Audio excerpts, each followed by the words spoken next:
अस्सलाम वालेकुम स्टूडेंट्स, मैं हूं रिजवान अली और आप देख रहे हैं यूट्यूब चैनल PMCB अकेडमी। जी तो बच्चों, आज हम MD कैट सीरीज़ का नेक्स्ट चैप्टर स्टार्ट करेंगे और हम चैप्टर स्टार्ट करने लगे हैं वेव्स। सबसे पहले तो हम ये देखते हैं कि वेव होती क्या है। जी तो स्टूडेंट्स, सबसे पहले तो आप वेव्स के बारे में अपना कंसेप्ट क्लियर कर लें।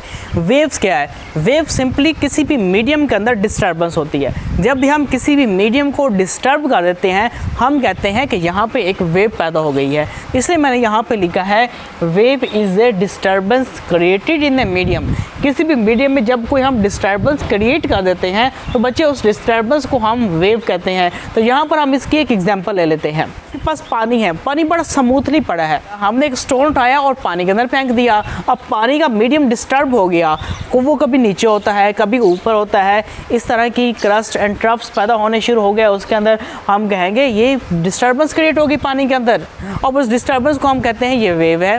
दूसरी एग्जांपल ले लें। आपके पास एक रस्सी बिल्कुल स्मूथली है, हमने क्या किया, एक हाथ से पकड़ा, उसे इस तरह जर्क दे दिया।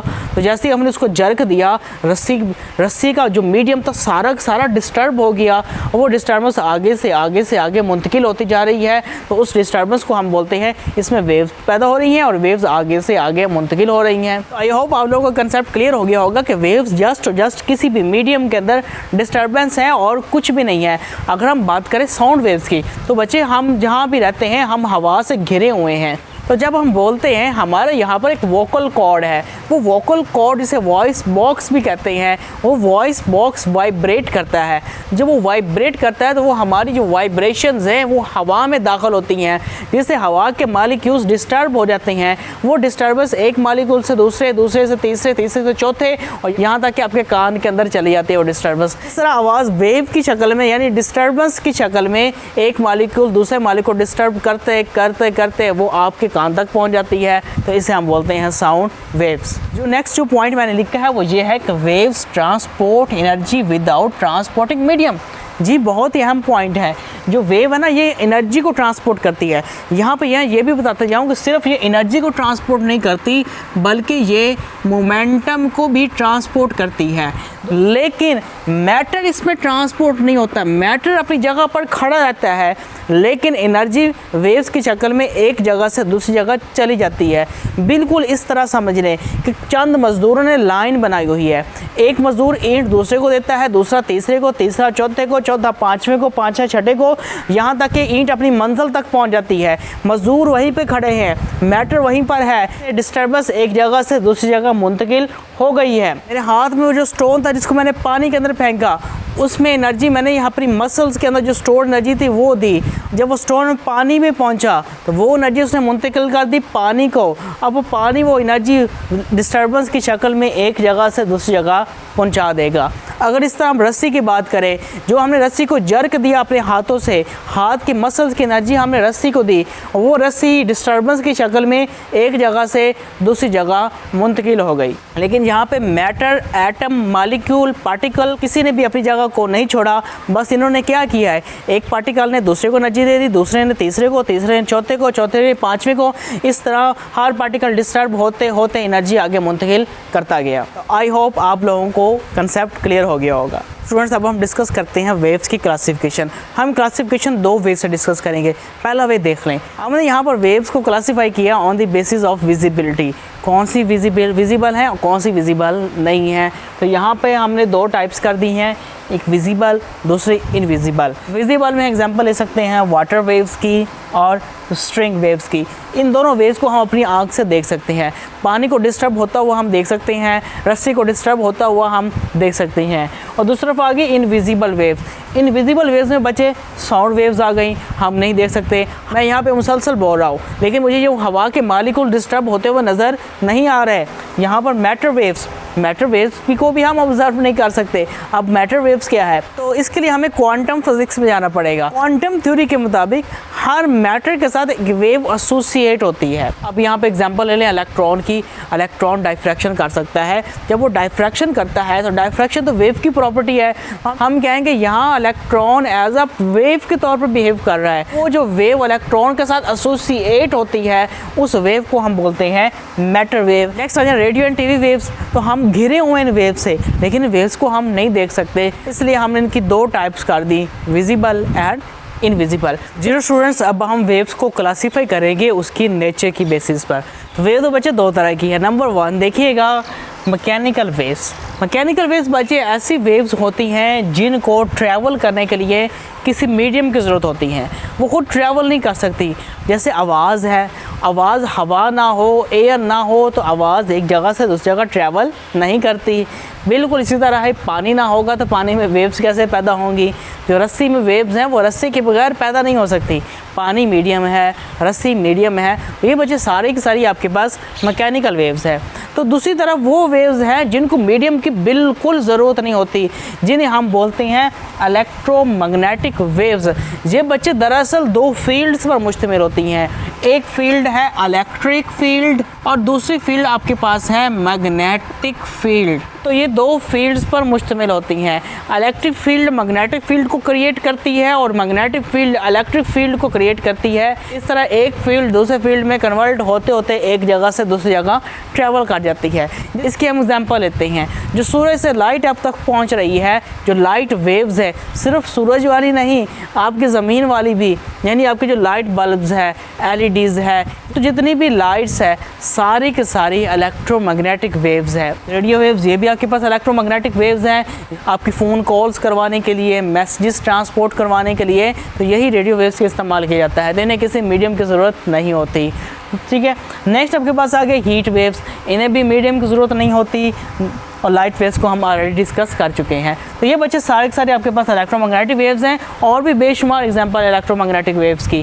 जी, तो अब हम मैकेनिकल वेव्स की कुछ टाइप्स का जिक्र करते हैं। जैसे कि हमारे पास दो पॉपुलर टाइप्स हैं, जैसे ट्रांसवर्स वेव्स, लॉन्गिट्यूडनल वेव्स। तो पहले हम ट्रांसफर वेव्स को डिफाइन करते हैं। ट्रांसफर वेव्स क्या होते हैं? देखिएगा, अगर मीडियम के ज़रात, मीडियम के पार्टिकल इस तरह वाइब्रेट कर रहे हो, ऊपर नीचे इस तरह, और वेव आपकी आगे की तरफ जा रही हो, वेव प्रोपेगेट आगे की तरफ हो रही हो और मीडियम के पार्टिकल्स इस तरह वाइब्रेट कर रहे हो, तो हम कहेंगे जी जो वेव है, वेव और मीडियम के पार्टिकल्स के दरमियान कितना एंगल बनेगा? 90 का एंगल बनेगा। तो आपके पास जो वेव होगी वो होगी आपके पास ट्रांसवर्स वेव्स। ऐसी वेव्स जिसमें मीडियम के ज़रात और वेव की डायरेक्शन के दरमियान 90 के एंगल बन जाए, और ऐसी वेव को हम बोलते हैं ट्रांसवर्स वेव्स। जैसे waves in a string, water waves, ये सारी की सारी ट्रांसवर्स वेव्स हैं। अगर हम बात करें लॉन्गिट्यूडनल वेव्स की, तो वेव आगे की तरफ जा रही होती है, मीडियम के ज़रात इसके पैरेलल वाइब्रेट कर रहे होते हैं। इस तरह एग्जांपल ले लें, जैसे आपके पास ये वेव जा रही है और मीडियम के ज़रात, मेरी फिंगर को कंसीडर कर लें, मीडियम के ज़रात इसके पैरेलल वाइब्रेट कर रहे हैं। ठीक है, इस तरह की वेव को हम बोलेंगे लॉन्गिट्यूडनल वेव्स। लॉन्गिट्यूडनल वेव्स में आपके पास साउंड वेव्स की एग्जांपल है।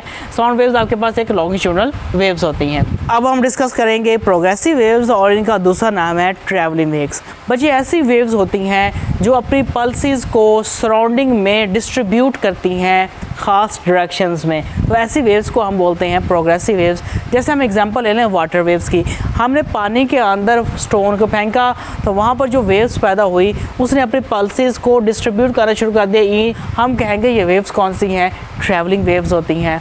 अगर रस्सी की बात करें, रस्सी के अंदर जो वेव्स हमने पैदा की उन वेव्स ने ट्रैवल करना शुरू कर दिया, तो हम कहेंगे ये वेव्स आपके पास प्रोग्रेसिव वेव्स है। याद रखिएगा, मैकेनिकल वेव्स भी प्रोग्रेसिव वेव्स होती हैं और इलेक्ट्रोमैग्नेटिक वेव्स भी प्रोग्रेसिव वेव्स होती हैं। इलेक्ट्रोमैग्नेटिक वेव्स इलेक्ट्रिक फील्ड और मैग्नेटिक फील्ड पर मुश्तमिल होती है। फील्ड मैग्नेटिक फील्ड को प्रोपेगेट करती है, मैग्नेटिक फील्ड इलेक्ट्रिक को, इलेक्ट्रिक मैग्नेटिक को। इस तरह लाइट वेव भी प्रोग्रेसिव वेव है। लेकिन यहाँ पे हमारा कंसर्न नहीं है इलेक्ट्रोमैग्नेटिक वेव्स के साथ, हमारा सारा यहाँ पे जो कंसर्न होगा इस चैप्टर में वो मोस्टली मैकेनिकल वेव के साथ होगा। तो अब हम जिक्र करते हैं पीरियोडिक वेव्स। तो पीरियोडिक वेव्स ऐसी वेव्स होती हैं जो ख़ास वक्त के बाद रिपीट होती रहती हैं। यहाँ पे हम कुछ एग्जांपल लेते हैं। देखिए, मैंने यहाँ पर एक वेव ड्रा की है। यहाँ पे कोई सोर्स है जो इस तरह की ट्रांसफर वेव्स को जनरेट कर रहा है और हर 2 सेकंड के बाद इस तरह की वेव यहाँ पर पहुँच जाती है। ये वेव आगे चली गई, 2 सेकंड के बाद एक और वेव यहाँ पर आ गई, ये वेव आगे चली गई, अगले 2 सेकंड के बाद और वेव यहाँ पर आ गई। तो ये वेव बार बार क्या हो रही है? रिपीट हो रही है, बार बार यहाँ पर पहुँच रही है। तो हम यहाँ पे कहेंगे पीरियोडिक वेव। यानी एक ख़ास पीरियड के बाद दोबारा जो वेव आ जाए उस वेव को हम बोलते हैं पीरियोडिक वेव। ये पीरियोडिक वेव ट्रांसवर्स की शक्ल में भी हो सकती है और ये लॉन्गिट्यूडनल की शक्ल में भी हो सकती है। याद रखिएगा, transfer waves can not propagate in gas. Transfer waves कभी भी गैस के अंदर प्रोपेगेट नहीं कर सकती। तो इसकी वजह ये है, तो बच्चे इसकी वजह ये है कि वेव का जो डिस्प्लेसमेंट होता है और पार्टिकल की जो वाइब्रेशन होती है वो एक दूसरे के परपेंडिकुलर होती है, लेकिन गैस में कोई ऐसा मैकेनिज्म क्रिएट नहीं हो सकता क्योंकि इसके मॉलिक्यूल्स बहुत दूर दूर होते हैं। इसकी वजह से वेव का डिस्प्लेसमेंट और पार्टिकल की मोशन एक दूसरे की कभी भी परपेंडिकुलर नहीं हो सकती। इसीलिए तो खुदा ने हमारी जो आवाज़ की वेव्स हैं वो लॉन्गिट्यूडनल बनाई हैं। तो ट्रांसफ़र वेव्स गैस में, हवा में ट्रैवल नहीं कर सकती। ऐसा कोई मैकेनिज्म ही नहीं है जिस मैकेनिज्म के ज़रिए ट्रांसफ़र वेव्स एयर या गैस में ट्रैवल कर सके। जी स्टूडेंट्स, अगर हम लॉन्गिट्यूडनल वेव्स की बात करें तो लॉन्गिट्यूडनल वेव्स गैस में ट्रैवल कर सकती हैं क्योंकि पार्टिकल की जो वाइब्रेशन है और उसका वेव का जो डिस्प्लेसमेंट है दोनों एक दूसरे के पैरेलल होते हैं। इस वजह से गैस के अंदर लॉन्गिट्यूडनल वेव्स ट्रैवल हो जाती हैं और ट्रांसफर वेव्स ट्रैवल नहीं होती। वेवलेंथ को डिफाइन करते हैं। वेवलेंथ क्या होता है? वेवलेंथ एक डिस्टेंस है। डिस्टेंस किस किस के दरमियान है?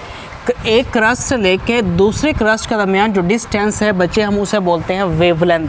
हम इस तरह भी डिफाइन कर सकते हैं, एक ट्रफ से लेके दूसरे ट्रफ के दरमियान जो डिस्टेंस है उसे भी हम क्या बोलते हैं? वेवलेंथ बोलते हैं। आपको जो ट्रांसफ़र वेव्स होती है, जो मेन पोजीशन से ऊपर वाले हिस्से होते हैं वो कहलाते हैं क्रस्ट और जो नीचे वाले हिस्से होते हैं वो कहलाते हैं ट्रफ। तो दो क्रस्ट के दरमियान डिस्टेंस या दो कंजक्टिव ट्रफ के दरमियान डिस्टेंस आपके पास वेवलेंथ कहलाता है। या हम ये भी कह सकते हैं कि वेव क्या है? जब एक क्रस्ट और एक ट्रफ आपस में मिलता है तो ये बन जाती है एक वेवलेंथ। अब हम वेवलेंथ को तीन तरह से डिफाइन कर सकते हैं, दो कंजक्टिव क्रस्ट के दरमियान डिस्टेंस, दो कंजक्टिव ट्रफ के दरमियान डिस्टेंस और एक क्रस्ट और एक ट्रफ का जो कंबाइंड डिस्टेंस होता है उसे भी हम वेवलेंथ कहते हैं। अगर हम बात करें लॉन्गिट्यूडनल वेव्स की, यहाँ पर हम स्लिंकी की एग्जांपल ले लेते हैं। स्लिंकी आपके पास एक लूज स्प्रिंग होता है, बहुत ही लूज स्प्रिंग होता है। जब हम उसको कंप्रेस करते हैं तो इस तरह की मोशन करता है और इसके अंदर दो तरह के रीजन्स पैदा होते हैं, रेयरफैक्शन, कंप्रेशन, रेयरफैक्शन, कंप्रेशन। कहीं पर स्लिंकी के रिंग्स एक दूसरे के क्रॉस होते हैं, उसे हम बोलते हैं कंप्रेशन। कहीं पे वो दूर दूर हट जाते हैं, उसे बोलते हैं रेयरफैक्शन। याद रखिएगा, एक कंप्रेशन से लेके दूसरे कंप्रेशन का डिस्टेंस आपके पास वेवलेंथ कहलाता है। सिमिलरली एक रेयरफैक्शन से लेके दूसरे रेयरफैक्शन का डिस्टेंस आपके पास एक वेवलेंथ कहलाता है। सिमिलरली एक कंप्रेशन और एक रेयरफैक्शन को आपस में कंबाइन कर दिया जाए तो वो भी आपके पास एक वेवलेंथ कहलाता है। सर लॉन्गिट्यूडनल वेव्स में भी हम वेवलेंथ की तीन तरह से डेफिनेशन कर सकते हैं, दो कंजक्टिव कंप्रेशन के दरमियान डिस्टेंस, दो कंजक्टिव रेयरफैक्शन के दरमियान डिस्टेंस, या एक कंप्रेशन और एक रेयरफैक्शन का कंबाइन जो डिस्टेंस होता है उसे हम वेवलेंथ कहते हैं। यहाँ पर हम टाइम पीरियड को डिफाइन करते हैं। टाइम पीरियड बच्चे वो टाइम होता है जिस टाइम के अंदर कोई भी वेव एक वेवलेंथ का डिस्टेंस कवर करती है, उस टाइम को हम टाइम पीरियड बोलते हैं। हम बात करें फ्रीक्वेंसी की, फ्रीक्वेंसी बच्चे ये है कि एक सेकंड के अंदर किसी खास पॉइंट से कितनी वेव्स गुजर रही हैं। हमने ख़ास पॉइंट ये रखा, हमने देखा कि एक सेकंड के अंदर दो वेव्स गुजर चुकी हैं, नंबर 1 एंड नंबर 2। तो ये दो वेव्स गुजर चुकी है तो हम कहेंगे इसकी फ्रीक्वेंसी कितनी है? 2 हर्ट्ज़। अगर 3 वेव्स गुजर जाएंगी किसी ख़ास मकाम से एक सेकंड के अंदर तो हम कहेंगे इसकी फ्रीक्वेंसी 3 है। अगर 4 गुजर जाएंगे तो हम कहेंगे इसकी फ्रीक्वेंसी 4 है। अब यहाँ पर वेव्स की स्पीड का फार्मूला चेक करते हैं। जो वेव की स्पीड का फार्मूला है वो है v = f लैम्डा। याद रखिएगा, फ्रीक्वेंसी ज़्यादा होगी तो वेवलेंथ कम हो जाएगी। दोनों का एक दूसरे के साथ इन्वर्स रिलेशन है। फ्रीक्वेंसी इंक्रीज़ होती है तो वेवलेंथ आपकी डिक्रीज़ हो जाती है, लेकिन इन दोनों का प्रोडक्ट हमेशा कांस्टेंट रहता है। स्पीड में कोई फ़र्क नहीं आता। आपसे एक क्वेश्चन पूछा जा सकता है कि हमारे पास एक वेव है, हमने उसकी फ्रीक्वेंसी को ज़्यादा कर दिया जिसकी वजह से उसकी वेवलेंथ कम हो गई, अब बताएं उसकी स्पीड में कितना फ़र्क पड़ा? तो बच्चे कोई फ़र्क नहीं पड़ेगा, जितनी ये ज़्यादा होगी उतनी वेवलेंथ कम हो जाएगी। दोनों को मल्टीप्लाई करेंगे तो आंसर पहले जितना ही आएगा।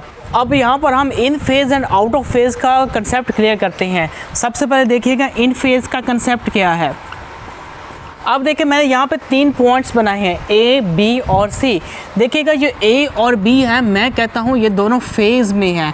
अब फेज़ में क्यों हैं? जब ए नीचे आएगा उसके साथ बी भी नीचे आ जाएगा, ए ऊपर जाएगा तो बी भी ऊपर चला जाएगा। ए पॉइंट अगर क्रस्ट पर है तो बी भी क्रस्ट पर होगा। अगर ए पॉइंट मूव करके ज़मीन पर आता है, इधर से बी पॉइंट भी मूव करके मीन पोजीशन पर आ जाएगा। अगर ए पॉइंट मूव करके ट्रफ में जाता है तो बी पॉइंट भी मूव करके यहाँ पर ट्रफ पे चला जाएगा। इसलिए ये दोनों कहलाते हैं फेज़ में। अब हमें कैसे पता चलेगा ये फेज़ में है? उसके लिए बच्चे एक फार्मूला है। फार्मूला क्या है? फार्मूला है एन लैम्डा। अगर एक पॉइंट और दूसरे पॉइंट के दरमियान एन लैम्डा का फ़र्क हो, एन लैम्डा मतलब 1 लैम्डा, 2 लैम्डा, 3 लैम्डा, 4 लैम्डा, हम कहेंगे ये पार्टिकल्स एक दूसरे के साथ फेज़ में है। यहाँ पे हम एग्जांपल ले सकते हैं। देखिए एक क्रस्ट से दूसरे क्रस्ट के दरमियान वेवलेंथ कितनी है, 1 लैम्डा।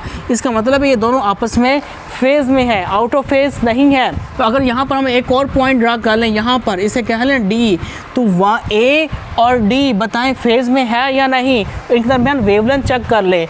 ए से बी तक 1 वेवलेंथ, बी से डी तक 1 वेवलेंथ, टोटल वेवलेंथ कितनी हो गई 1 and 1 2। तो ए और डी भी आपस में क्या है, फेज़ में है, क्योंकि इनकी वेवलेंथ किस में आ रही है, एन लैम्डा यानी 2 लैम्डा में आ रही है। एन कोई भी नंबर हो सकता है, 1 2 3 4 सो ऑन, कोई भी नंबर हो सकता है। तो अब हम बात करते हैं आउट ऑफ फेज़ की। आउट ऑफ फेज़ का मतलब बच्चे ये है कि ये देखें ए अभी क्रस्ट पर है, तो बी सी कहाँ पर है, ट्रफ पर है। अगर ए यहाँ पर आएगा तो सी मूव करके यहाँ पर चला जाएगा, यानी दोनों कभी भी फेज़ में नहीं हो सकते, दोनों की वाइब्रेशन एक ही वक्त में सेम नहीं हो सकती। ए क्रस्ट पर है, सी ट्रफ पर है। जब ये सी क्रस्ट पे चला जाएगा मूव करके, तो ए कहाँ पे आ जाएगा, ट्रफ में आ जाएगा। अब हम मैथमेटिकली कैसे कैलकुलेट करेंगे, उसका फार्मूला आपके पास ये है आउट ऑफ फेज़ का, n प्लस 1/2 लैम्डा, ये फार्मूला है। n कोई भी नंबर हो सकता है, 0 1 2 3 4 सो ऑन। अगर देखिए n यहाँ पे 0 पुट करें तो क्या आंसर आएगा जी, 0 plus 1/2 lambda is equal to 1/2 lambda, यानी 1/2 लैम्डा आपको ये बता रहा है कि आपके पास ये दो पार्टिकल्स हैं ए और सी, ये दोनों आउट ऑफ फेज़ में है। तो हम देखते हैं कि हाफ लैम्डा बनता है या नहीं बनता। हमने वेव को 4 हिस्सों में डिवाइड कर दिया, 1 2 3 4। देखिए दो हिस्से मिलाएंगे तो हाफ वेव बन जाएगी, ये भी हाफ वेव बन जाएगी। इसका मतलब हुआ ए और सी आपके पास आउट ऑफ फेज़ है। इसके हम अभी मज़ीद भी एग्जांपल्स लेते हैं। तो यहाँ पे बच्चे मैंने एक वेव फॉर्म ड्रा की है, उसके ऊपर मैंने बहुत से पॉइंट्स को मेंशन किया है। अब हम यहाँ पे कुछ पॉइंट्स लेके ये डिस्कस करेंगे क्या ये फेज़ में है या आउट ऑफ फेज़ में है। हम यहाँ पे सबसे पहले एग्जांपल ले लेते हैं। एग्जांपल जी, तो हम यहाँ पे कुछ मज़ीद एग्जांपल्स लेते हैं। जैसे आपके पास बी है, आपके पास एच है। अगर हमें देखना हो बी और एच फेज़ में है या आउट ऑफ फेज़ में है, इनके दरमियान वेवलेंथ काउंट करें। देखिएगा यहाँ से लेके यहाँ तक आपके पास 1 लैम्डा बन गया, और देखिए यहाँ से लेके ये यहाँ तक हाफ आपके पास क्या बन गया, हाफ लैम्डा बन गया। आपके पास 1.5 लैम्डा हो गई। आपके पास वेव कितनी होगी, 1.5 लैम्डा। इसको मज़ीद सॉल्व कर सकते हैं, 2 1 पर 2 2 1 कितने हो गए, 3/2 लैम्डा। जब भी जवाब आपका बटे में आ रहा हो, 3/2 5/2 7/2 9/2 11/2, तो इसका मतलब है आपकी जो दो पार्टिकल्स हैं, जो दो पॉइंट्स जो आपने वेव पर लिए हैं, वो आउट ऑफ फेज़ में है। अब यहाँ पे मज़ीद एग्जांपल ले लें डी और एच की। तो डी और एच के दरमियान कितनी वेवलेंथ बन रही है, आपके पास 1 लैम्डा बन रही है। तो 1 लैम्डा आपको ये बताता है कि ये क्या है, फेज़ में है। तो फेज़ में कब होंगे, दोबारा बता रहा हूँ, 1 lambda 2 lambda 3 lambda 4 lambda so on. ये वाले रिजल्ट्स आ जाए तो आपके जो पॉइंट्स है वेव के ऊपर वो इन फेज़ हैं। जब ये वाले रिजल्ट्स आ जाएँ 5/2 लैम्डा 7/2 लैम्डा 11/2 लैम्डा 13/2 लैम्डा, जब ये वाले रिजल्ट्स आ रहे हों तो आप कहेंगे आपकी जो वेव वाले, आप कहेंगे जो पॉइंट्स हमने वेव के ऊपर लिए हैं वो आउट ऑफ फेज़ हैं। तो यहाँ पर हम आज की वीडियो को ख़त्म करते हैं। तो इंशाल्लाह नेक्स्ट अगले टॉपिक से स्टार्ट लेंगे, हम साउंड वेव्स को लेके चलेंगे। यहाँ पर हम अपने सिलेबस के मुताबिक जो ज़रूरी इंट्रोडक्शन था वेव्स के बारे में वो हमने डिस्कस कर लिया। तो इंशाल्लाह कल नेक्स्ट लेक्चर में मुलाकात होती है। अपना बहुत ज़्यादा ख्याल रखिएगा। अल्लाह हाफिज़।